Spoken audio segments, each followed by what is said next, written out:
Let's kick off with the first game then, please. It's Spurs versus Burnley, and Tottenham at minus 320. Tottenham to win by 2 is minus 105. Burnley plus 900. Well, I think Leeds have given them more than enough breathing space, because it doesn't look like Leeds are going to get any more points. And the total is under or over 3 goals. The draw is at plus 430. Marco, here, let's go with this. I know it's difficult because obviously if Spurs get beat, which we don't even want to think about, then that's it. Then no top 4 for Spurs. Yeah, you're right. It is difficult to form, for me, a really strong betting view without knowing what's happened on Thursday night because of that, really. And whilst we've been fairly confident and optimistic in Spurs' ability to get something in the derby, lose, and as you say, top 4 is out of the running, and this game essentially becomes a dead rubber for Tottenham. They're guaranteed to finish 5th, draw, and they still sit 4 points shy with 2 games to play. It looks unlikely to overturn that, but win against Arsenal, and absolutely it's game on, and you fancy them then to roll over and pull that momentum into this match against Burnley, and should be proving too strong. And I think the market is assuming they do win that match against Arsenal, because they are a pretty short price to beat Burnley and cover the handicap as well. But it sounds dull, it sounds boring. I'm just unwilling to sort of make any real commitment, because football being football, we've had enough examples of it this year in comebacks and sort of upsets that you just cannot guarantee that Tottenham are going to go into this match with something to play for. So I was on Burnley last week against Aston Villa, didn't work my way. On the surface of it, it looks like they were well beaten, but they were actually the better team for some parts of that match themselves. Enjoyed the lion's share of all the sort of major data metrics you look for: more shots, a better expected goals effort. But for them, a big blow, or potentially a big blow if he does miss out this weekend, James Tarkowski's injury.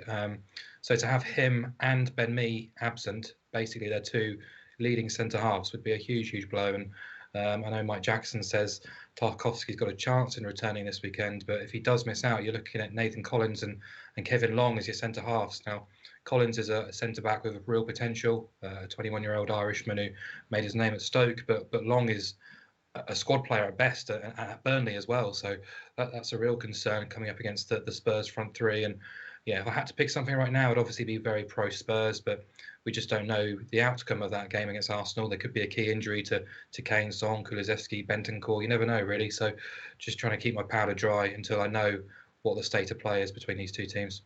Okay, so maybe that'll be an updated selection. So remember, you can go and follow at BetUS Soccer.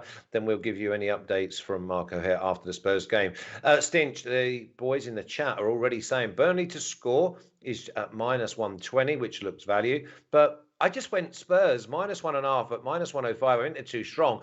And that's because I'm a firm believer that they get the job done in the North London derby, and then it's just a must win. And also, let's think, Burnley have been given that breather by the Leeds absolutely shooting themselves in the foot. Yeah, definitely. This is one of Burnley's games in hand. So they've got 3 games compared to Leeds' remaining 2. After this, they go to Villa, and then they're at home to Newcastle to finish the season.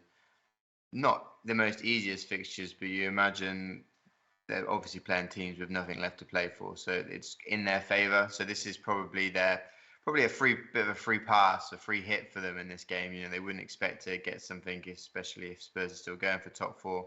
So, in my mind, I think they'll probably just try and keep it tight and look to, maybe nick a point. A point in the grand scheme of things would be absolutely massive. Because they're level on points with Leeds right now. So a point would take them 1 point clear of Leeds and give them a little bit of a buffer. Technically, they're already a point clear because they've got a 21 better goal difference. So getting an extra point here for them would almost be a 2-point gap. And with Leeds, they've got Brighton at home, and then they finish away at Brentford. 2 teams that have been winning quite a few games recently. And scoring goals as well. Yeah, I mean, we'll come on to the Leeds game, but I'm not sure. I can't see them winning either game, to be honest, especially with their absentees. So, yeah, I think Burnley will think, every point counts here. So they'll go there and try and keep this tight. See the goal line there set at 3. So I was thinking maybe Tottenham to win in under 3.5 goals. That pays plus 100 and is quite a nice increase on that. Spurs minus 300. With Spurs having to play Thursday night and then Sunday, it's obviously a quick turnaround, so they might not be going all guns blazing anyway. So yeah, it might be a game that takes them a while to sort of unlock the Burnley's defence. And Mark points out, the Burnley obviously missing some key personnel defensively. You know, we kind of forget maybe that Ben Mee's been out for a while as well. So I think it will be a sort of a typical game against a team that basically is just going to have their backs against the walls, and it's can Spurs break them down. So I don't envisage a 4-0, 5-0 victory. So I think that Spurs and under 3.5 at plus 100 is probably the way to go. Would be a bit more confident once we know obviously what happens tonight. Yeah, half-time, full-time Spurs is minus 115. 2-0 I've got this game at, so it could be 3-0 as well if you get like the old breakaway 89th minute goal. So I'm glad that the line's at 3 and not at 2.5, because you could easily see Spurs winning this 3-0. But again, as we've said, it all revolves around the London derby. I think that Spurs will be far too strong. And their squad, listen, they can bring on players. They've got players on the bench. They'll be far too strong for Burnley. Okay, so let's have a little look at the official picks. Only one of us was nutty enough to go in early. I've gone in early. Minus 105 for Spurs to win by 2 clear goals. But we expect Mark O'Hare maybe to come in late after he sees what happens in the London derby. So, and that will be on our Twitter handle.